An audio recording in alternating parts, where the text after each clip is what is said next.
Hello दोस्तों, आज हम करेंगे 12 जून से 18 जून 2023 तक वीकली हरियाणा करंट अफेयर का रिवीजन, ताकि आपकी हरियाणा करंट के ऊपर अच्छी तरह से पकड़ बन जाए और एग्जाम में आपको बहुत ज़्यादा हेल्प मिले। और आप इस करंट अफेयर की पीडीएफ फाइल को डिस्क्रिप्शन में लिंक मिल जाएगा, वहाँ से डाउनलोड कर सकते हैं। क्वेश्चन नंबर 1 है, हरियाणा राज्य की जीडीपी में पर्यटन का योगदान कितने प्रतिशत है?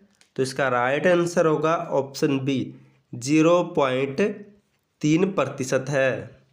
अब जान लेते हैं, हरियाणा प्रदेश की जीडीपी में पर्यटन का योगदान केवल 0.3% है। इसे बढ़ाने के लिए धार्मिक और स्टे होम जैसे विकल्पों पर काम हो रहा है, जैसे श्री कृष्णा सर्किट, हथनीकुंड में रिवर राफ्टिंग, मोर्निंग में पैराग्लाइडिंग, डोसी पहाड़ी विलेज टूरिज्म जैसे दोस्तों बड़े विकल्पों को विकसित किया जा रहा वर्तमान में। अब जिक्र हुआ था पर्यटन या टूरिज्म का, तो हरियाणा टूरिज्म कॉरपोरेशन के बारे में जान लेते हैं। इसकी स्थापना हुई थी 1 सितंबर 1974 को। इसका हेडक्वार्टर चंडीगढ़ में है। वर्तमान में हरियाणा का पर्यटन मंत्री कंवरपाल गुर्जर है और हरियाणा राज्य पर्यटक दिवस 1 सितंबर को मनाया जाता है। और हरियाणा के पर्यटक विभाग के ब्रांड मास्टर कौन है? तो धर्मेंद्र व हेमा मालिनी है। और राज्य के पर्यटक विभाग का चिन्ह क्या है? तो मोर है।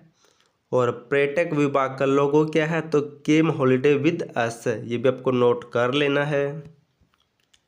नेक्स्ट है, हरियाणा के किस विश्वविद्यालय ने सेल्फी विद डॉटर अभियान शुरू किया है? तो यह अभियान शुरू किया गया है ऑप्शन डी श्री विश्वकर्मा कौशल विश्वविद्यालय के द्वारा। अब जान लेते हैं, बेटियों के सम्मान में श्री विश्वकर्मा कौशल विश्वविद्यालय ने 9 जून 2023 से सेल्फी विद डॉटर अभियान शुरू किया है। और यह अभियान विशेष तौर पर दिव्यांग बेटियों को समर्पित किया गया है। आपको नोट कर लेना है। अब जिक्र हुआ था दोस्तों अभियान का, और इस अभियान की विशेष शुरुआत 9 जून 2015 को जींद जिले के बेबीपुर गांव से सुनील जागलान ने सेल्फी विद डॉटर अभियान की शुरुआत की थी। ये भी आपको नोट कर लेना है। और हाल ही में राज्यपाल बंडारू दत्तात्रेय ने 17 सितंबर 2022 को पंचकुला जिले से प्रधानमंत्री टीबी मुक्त भारत अभियान की शुरुआत की थी। और मुख्यमंत्री मनोहर लाल ने कहा है कि हरियाणा प्रदेश के 135 महाग्रामों या बड़े गांव में स्वच्छता अभियान चलाया जाएगा। नेक्स्ट है, हरियाणा राज्य में कब से जल संसाधन कार्य योजना 2023 टू 2025 को शुरू किया गया है? तो इस योजना को शुरू किया गया है ऑप्शन डी 9 जून 2023 से। अब जान लेते हैं, मुख्यमंत्री मनोहर लाल ने 9 जून 2023 से जल संसाधन व जल संचय के लिए अमृत जल क्रांति के तहत जल संसाधन कार्य योजना 2023 टू 2025 को शुरू किया है। अब जिक्र हुआ था दोस्तों वाटर या जल का, तो इनसे मिलते जुलते कुछ पॉइंट जान लेते हैं। हाल ही में water bodies first census report के अनुसार हरियाणा में 14,898 जल स्रोत है। और हरियाणा में मेरा पानी मेरी विरासत योजना 6 मई 2020 को शुरू हुई थी। और हाल ही में केंद्र सरकार द्वारा हरियाणा वाटर रिसोर्स अथॉरिटी को वर्ल्ड वाटर अवार्ड 2023 भी मिल चुका है। नेक्स्ट है, हरियाणा सरकार ने कितनी आबादी वाले गांव में ई लाइब्रेरी स्थापित करने का निर्णय लिया है? तो इसका राइट आंसर होगा ऑप्शन डी, जिन भी गांव की आबादी 5,000 है उनमें ई लाइब्रेरी स्थापित की जाएगी। हरियाणा सरकार ने 5,000 की आबादी वाले सभी गांव में ई लाइब्रेरी स्थापित करने का निर्णय लिया है। विकास व पंचायत विभाग इस पर काम करेगा। अब जिक्र हुआ था दोस्तों आबादी और शिक्षा का, तो इंडिया जस्टिस रिपोर्ट 2022 के अनुसार हरियाणा राज्य में प्रति 10 लाख आबादी पर 12 जज है। और महाग्राम सीवरेज विकास योजना 15 अगस्त 2020 को सौतई गांव फरीदाबाद से शुरू हुई थी। और सीएम मनोहर लाल ने राज्य में 26 जनवरी 2020 को करनाल जिले के सिरसी गांव से लाल डोरा मुक्त योजना अभियान की शुरुआत की थी। नेक्स्ट है, हरियाणा सरकार राज्य में कितने किलोमीटर दूर से आने वाले छात्रों के लिए यातायात उपलब्ध करवाएगी? तो इसका राइट आंसर होगा ऑप्शन बी। जो भी छात्र 1 किलोमीटर से अधिक दूरी के लिए आता है उसे यातायात उपलब्ध करवाया जाएगा। अब जान लेते हैं, हरियाणा सरकार राज्य में 1 किलोमीटर इससे अधिक दूरी से आने वाले छात्रों के लिए यातायात उपलब्ध करवाएगी। अब जिक्र हुआ था दोस्तों छात्र विद्यालय का, तो हरियाणा विद्यालय शिक्षा बोर्ड के बारे में जान लेते हैं। इसका गठन हुआ था 1969 में चंडीगढ़ में, 1981 में भिवानी शिफ्ट कर दिया। वर्तमान में वीपी यादव को इसका अध्यक्ष बनाया गया है। और हरियाणा SCRT इसकी स्थापना हुई थी गुरुग्राम में 1979 में है। हरियाणा सरकार ने जल संसाधन कार्य योजना 2023-25 के तहत कितने प्रतिशत पानी बचाने का लक्ष्य रखा है? तो इसका राइट आंसर होगा ऑप्शन ए। 49% पानी बचाने का लक्ष्य रखा है इस योजना के तहत। अब जान लेते हैं, हरियाणा सरकार ने जल संसाधन कार्य योजना 2023-25 के तहत 49% पानी बचाने का लक्ष्य रखा है। और इस 49% में से कृषि विभाग ने 28%, सिंचाई व जल संसाधन ने 13%, पंचायत ने 3% व जन स्वास्थ्य विभाग ने 3% जल संरक्षण करने का लक्ष्य रखा है। ये भी आपको नोट कर लेना है। अब इनसे मिलते जुलते कुछ अन्य पॉइंट जान लेते हैं। और हाल ही में मुख्यमंत्री मनोहर लाल ने 9 जून 2023 को जल संसाधन कार्य योजना 2023-25 की शुरुआत की है। और बात करें सूक्ष्म सिंचाई परियोजना की, तो इसकी शुरुआत हुई थी 1 जनवरी 2021 से। और इस योजना के तहत हर खेत में पानी पहुंचाने का लक्ष्य रखा गया है। और बात करें हरियाणा जल संसाधन प्राधिकरण का, तो इसका गठन हुआ था 2018 में। और वर्तमान में इसकी अध्यक्ष है केशनी आनंद अरोड़ा। नेक्स्ट है, सेल्फी विद डॉटर फाउंडेशन की तरफ से 9 जिले की ब्रांड एम्बेसडर किसे घोषित किया है? तो इस फाउंडेशन ने 9 जिले की brand ambassador option C Anjum Islam को घोषित किया है। अब जान लेते हैं, अंजुम इस्लाम को सेल्फी विद डॉटर फाउंडेशन की तरफ से 9 की ब्रांड एम्बेसडर घोषित किया गया है।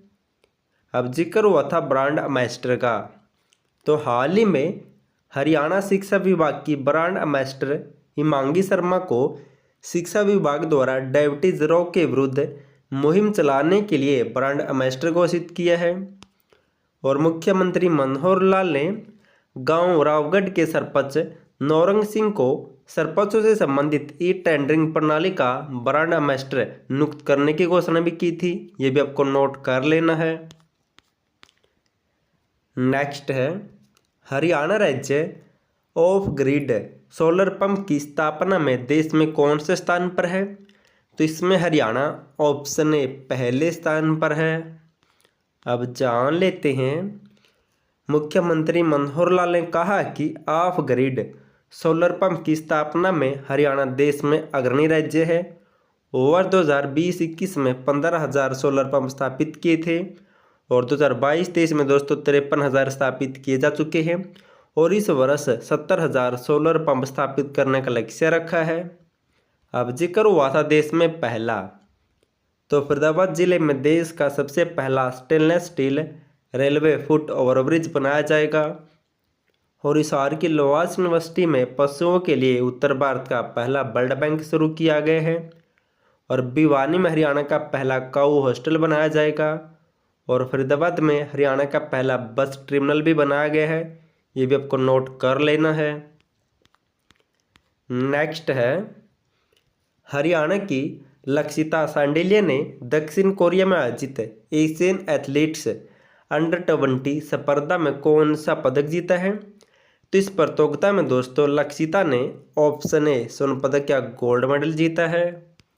अब जान लेते हैं, चरखी दादरी के गांव अचीना की लक्षिता सांडिल्य ने दक्षिण कोरिया में आयोजित एशियन एथलेटिक्स अंडर 20 स्पर्धा में स्वर्ण पदक जीता है, यानी कि दौड़ में जीता दोस्तों ये पदक।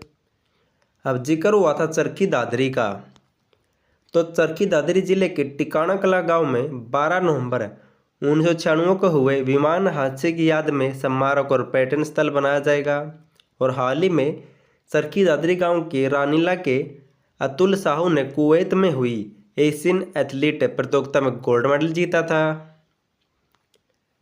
नेक्स्ट है, हरियाणा में कहां पर 1 रुपये का स्टोर शुरू किया गया है? तो 1 रुपये स्टोर शुरू किया गया है ऑप्शन डी चंडीगढ़ शहर में। अब जान लेते हैं, चंडीगढ़ नगर निगम की ओर से 1 रुपये का स्टोर शुरू किया गया है। इस स्टोर में दोस्तों 1 रुपये में लोग कोई भी सामान खरीद सकते हैं। अब जिक्र हुआ था चंडीगढ़ का, तो हाल ही में रक्षा मंत्री राजनाथ सिंह ने चंडीगढ़ में बनाए गए वायुसेना के पहले विरासत केंद्र का उद्घाटन किया है। और चंडीगढ़ में देश का पहला cyber operations and security centre भी बनाया जाएगा। और चंडीगढ़ में उत्तर भारत का पहला सबसे बड़ा तैरता हुआ सोलर प्लांट भी लगाया गया है। हरियाणा राज्य का देश के कृषि क्षेत्र में कितना योगदान है? तो इसका राइट आंसर होगा ऑप्शन बी 15% योगदान है। अब जान लेते इसके बारे में। हरियाणा राज्य का देश में योगदान निम्नलिखित है, जैसे कृषि क्षेत्र में 15%, रक्षा क्षेत्र में 10% और खेल क्षेत्र में 35% है। आपको सभी को नोट कर लेना है। अब जिक्र हुआ था कृषि क्षेत्र का, तो हाल ही में हरियाणा राज्य को कृषि और बागवानी क्षेत्र में हासिल की गई उल्लेखनीय और मृदा स्वास्थ्य कार्ड तथा फसल क्लस्टर विकास कार्यक्रम के लिए स्कॉच गोल्ड अवार्ड भी मिला है। और बात करें हरियाणा कृषि उद्योग निगम की, तो इसकी स्थापना हुई थी 1967 में और वर्तमान में हाल ही में इसका नया चेयरमैन कुलदीप सिंह मुल्तानी को बनाया गया है। ये भी आपको नोट कर लेना है। नेक्स्ट है, हरियाणा राज्य में किसके द्वारा भारतीय अंतर्राष्ट्रीय बागवानी मंडी में दूसरे चरण के कार्यों का शुभारंभ किया गया है? तो इन कार्यों का शुभारंभ किया गया है ऑप्शन बी मुख्यमंत्री मनोहर लाल के द्वारा। अब जान लेते इसके बारे में। मुख्यमंत्री मनोहर लाल खट्टर ने सोनीपत के गन्नौर में राष्ट्रीय राजमार्ग 44 पर निर्माणाधीन भारतीय अंतर्राष्ट्रीय बागवानी मंडी में दूसरे चरण के करीब 2600 करोड़ रुपए के कार्यों का शुभारंभ किया है। अब जिक्र हुआ था दोस्तों मंडी का, तो इनसे मिलते जुलते कुछ अन्य पॉइंट जान लेते हैं। हरियाणा के गुरुग्राम में हॉलैंड की तर्ज पर ग्लोबल फूल मंडी बनाई जाएगी। और प्राकृतिक खेती को बढ़ावा देने के लिए गुरुग्राम में ऑर्गेनिक मंडी बनाई जाएगी। और पंचकुला के पिंजौर में सेब मंडी बनाई जा रही है वर्तमान में। नेक्स्ट है, हरियाणा के किस जिले में सूरजमुखी के तेल के लिए 20,000 मीट्रिक टन अक्षमता का प्लांट स्थापित किया जाएगा? तो ये प्लांट स्थापित किया जाएगा ऑप्शन ए कुरुक्षेत्र जिले में। अब जान लेते हैं, मुख्यमंत्री मनोहर लाल ने कहा है कि सूरजमुखी उत्पादक किसानों के लिए कुरुक्षेत्र में 4 एकड़ भूमि पर 20,000 मीट्रिक टन क्षमता का प्लांट स्थापित किया जाएगा। और यहाँ पर सूरजमुखी के बीज से तेल व घी तैयार किए जाएंगे। अब जिक्र हुआ था दोस्तों प्लांट का, तो इनसे मिलते जुलते अन्य कुछ पॉइंट पढ़ लेते हैं। रेवाड़ी के रामपुरा में 150 टन प्रतिदिन क्षमता वाला अल्ट्रा मॉडर्न मस्टर्ड ऑयल मिल स्थापित किया जाएगा। और यमुनानगर के रादौर में आधुनिक हल्दी संयंत्र और 50 मीट्रिक टन क्षमता का कोल्ड स्टोरेज भी स्थापित किया जा रहा है। ये भी आपको नोट कर लेना है। नेक्स्ट है, हरियाणा के किस जिले में हथियार बनाने की फैक्ट्री स्थापित की जाएगी? तो हथियार बनाने की फैक्ट्री स्थापित की जाएगी ऑप्शन बी हिसार जिले में। अब पढ़ लेते इसके बारे में। हिसार जिले में हथियार बनाने के लिए जिंदल ग्रुप और विश्व की सबसे बड़ी ब्राजील की कंपनी टोरेस अरमास ऐसे के बीच हथियारों की फैक्ट्री लगाने के लिए समझौता हुआ है और समझौते के तहत ब्राज़ील हथियार बनाने के लिए तकनीक देगा और हथियार जिंदल ग्रुप की जिंदल डिफेंस कंपनी द्वारा बनाया जाएगा और ये दोस्तों फैक्ट्री या कंपनी हिसार जिले में स्थापित की जाएगी। अब जिक्र हुआ था हिसार का, तो हिसार के नागरिक हवाई अड्डे का नाम महाराजा अग्रसेन हवाई अड्डा रखा है और हिसार जिले में इंडो ब्राज़ील उत्कृष्टता केंद्र भी स्थापित किया जाएगा और हिसार जिले में 1650 एकड़ ज़मीन पर इंडस्ट्रियल मैन्युफैक्चरिंग क्लस्टर भी स्थापित किया जाएगा और हिसार की लवास यूनिवर्सिटी में पशुओं के लिए उत्तर भारत का पहला ब्लड बैंक भी बनाया जा रहा वर्तमान में। नेक्स्ट है हरियाणा कैडर के किस आईपीएस को भारतीय क्रिकेट नियंत्रण बोर्ड की एंटी करप्शन यूनिट का हेड बनाया गया है। तो इस यूनिट का हेड बनाया गया है ऑप्शन बी के मिश्रा को।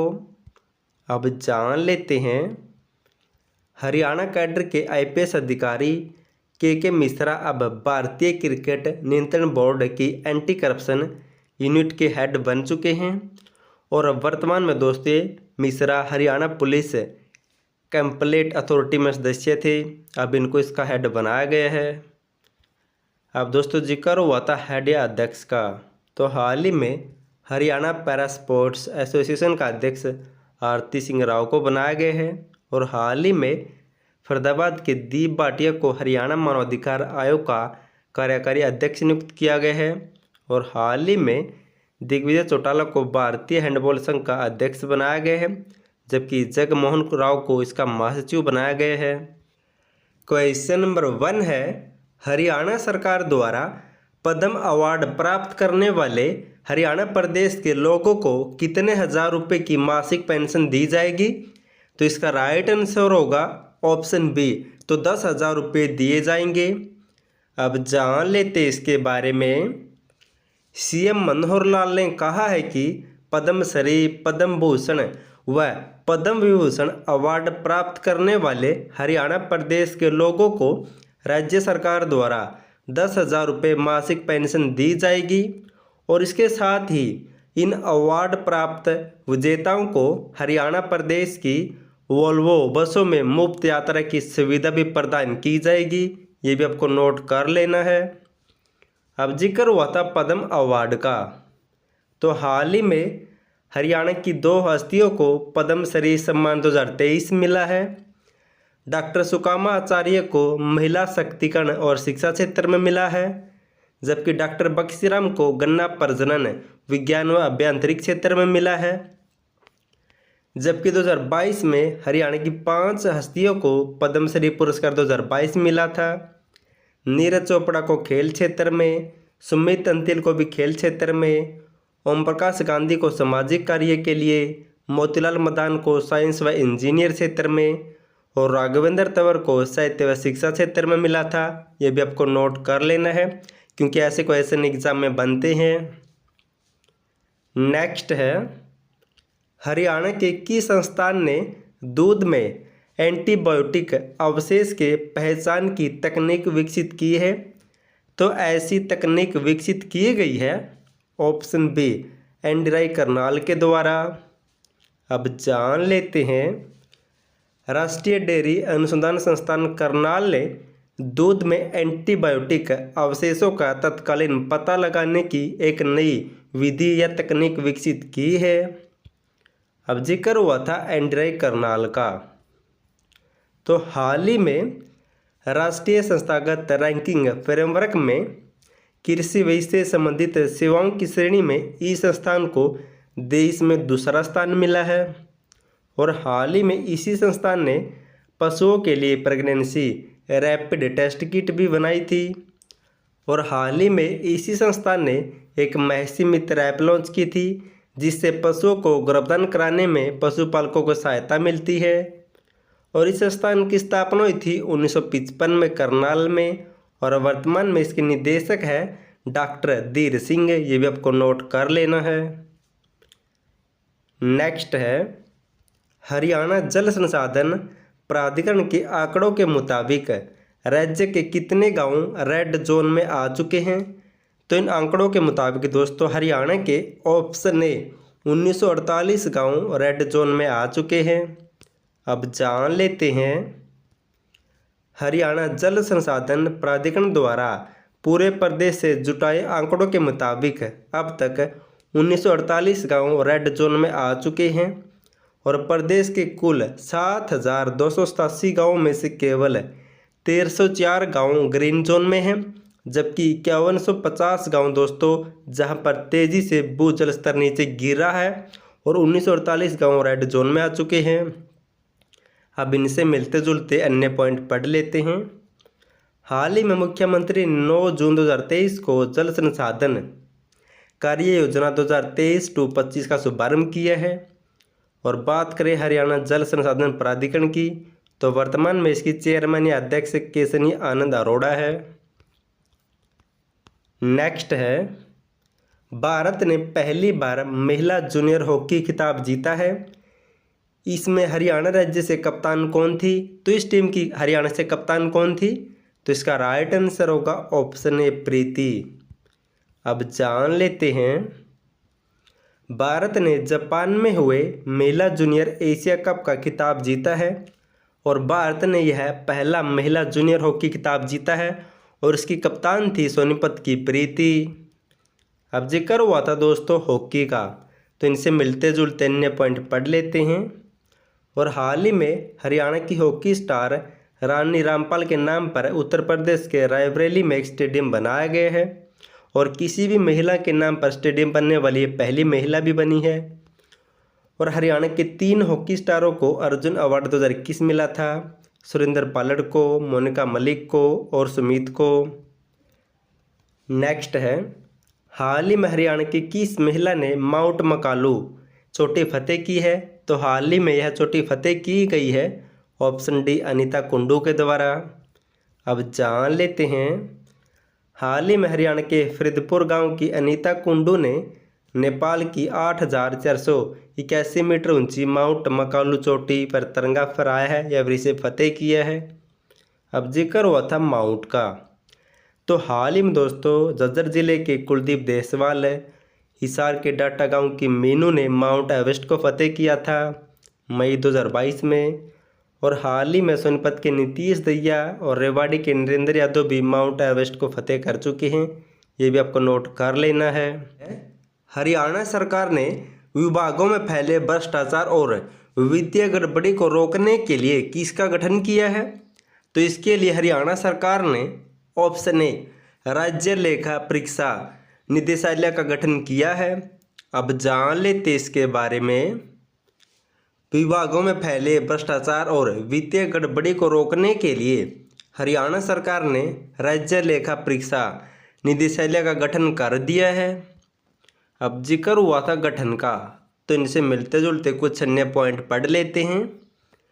हरियाणा में अवैध खनन, नहरी पानी की चोरी, बिजली की चोरी आदि असामाजिक गतिविधियों पर अंकुश लगाने के लिए हरियाणा राज्य प्रवर्तन ब्यूरो का गठन किया गया है और इसका मुख्यालय पंचकुला में होगा।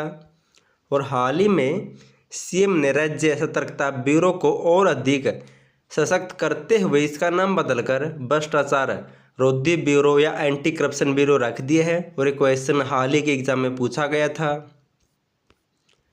और पंचकुला में हरियाणा नारकोटिक कंट्रोल ब्यूरो भी स्थापित किया गया है। नेक्स्ट है हरियाणा की महिला खिलाड़ियों ने किर्गिस्तान के बिश्केक में हुई एशियन कुश्ती चैंपियनशिप 2023 में कितने पदक जीते हैं? तो हरियाणा की महिला खिलाड़ियों ने इस चैंपियनशिप में ऑप्शन बी 9 पदक जीते हैं।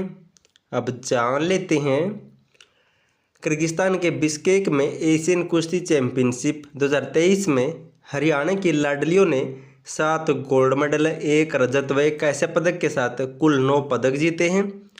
और ये पदक किसने जीते हैं? तो दादरी की रचना ने गोल्ड, हिसार की परवीन ने भी गोल्ड मेडल जीता है, दादरी की नेहा ने भी गोल्ड मेडल जीता है, रोहतक की सविता ने भी गोल्ड मेडल है, सोनीपत की शिक्षा, गुरुग्राम की सृष्टि और सोनीपत की काजल, इन सभी ने 7 ने गोल्ड मेडल जीते हैं। जबकि रोहतक की मुस्कान ने रजत पदक और हिसार की रजिता ने कैसे पदक जीता है, ये आपको नोट कर लेना है।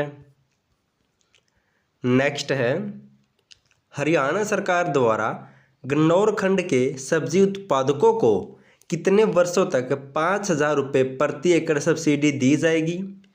तो सब्सिडी दी जाएगी दोस्तों ऑप्शन सी 3 वर्षों के लिए।